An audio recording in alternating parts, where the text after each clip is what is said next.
കണ്ടശങ്കടവ് ജലോത്സവ സംഘാടക സമിതി ഓഫീസ് തുറന്നു. ജലോത്സവത്തിൽ ചുണ്ടൻ വള്ളങ്ങളും മത്സരത്തിനെത്തും.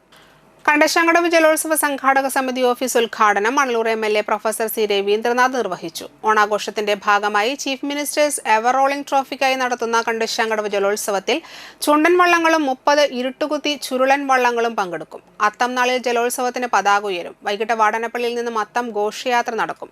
5 ദിവസത്തെ സാംസ്കാരിക പരിപാടികളും ജലോത്സവത്തിന്റെ ഭാഗമായി ഉണ്ടാകും. ജലോത്സവ സംഘാടക സമിതി ഓഫീസ് കണ്ടശങ്കടവിലെ സൗഹൃദ തീരത്തെ പവലിയനിൽ തുറന്നു. തൃശൂർ ജില്ലാ പഞ്ചായത്ത്, ബ്ലോക്ക് പഞ്ചായത്തുകൾ, ഗ്രാമപഞ്ചായത്തുകൾ, ജില്ലാ ടൂറിസം പ്രൊമോഷണൽ കൗൺസിൽ എന്നിവയുടെ സഹകരണത്തോടെയാണ് ജലോത്സവം നടക്കുന്നത്.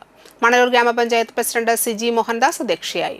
Vadanappally panchayat president IN Sudheesh, Thalikkulam block panchayat vice president CM Noushad, KV Vinodan, Manalur ഗ്രാമപഞ്ചായത്ത് vice president PK Chandran, Anthikad block panchayat അംഗം KK പ്രകാശൻ, VV സജീന്ദ്രൻ, വിലാസിനി വേണുഗോപാൽ, കാരമുഖ സഹകരണ bank president PR Muralidharan, Jalavahini boat club president VK Karthikeyan, Sheeba Santhosh, Joju Thaikkanath, CV Sunilkumar എന്നിവർ സംസാരിച്ചു.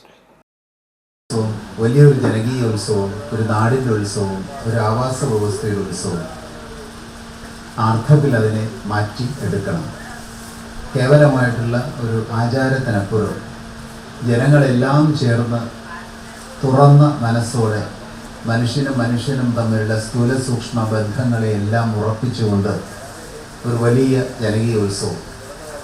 ഈ ഉത്സവം നാളെ മനസ്സിൻ്റെ ഉത്സവമായിട്ട് മാറണം. എങ്കിലേ ഈ ജലോത്സവം സാർത്ഥകമായി എന്ന് നമുക്ക് പറയാൻ കഴിയുന്നു. ജലോത്സവത്തിൽ എല്ലാവരും ചേർന്ന് മനുഷ്യബന്ധങ്ങൾ പരസ്പരം ഊട്ടി ഉറപ്പിച്ച് അക്ഷരാർത്ഥത്തിൽ ഉത്സവമായി, ഉത്സവം എന്ന വാക്കിൻ്റെ അർത്ഥം തന്നെ മനസ്സ് നിറയുന്നു എന്നാണ്.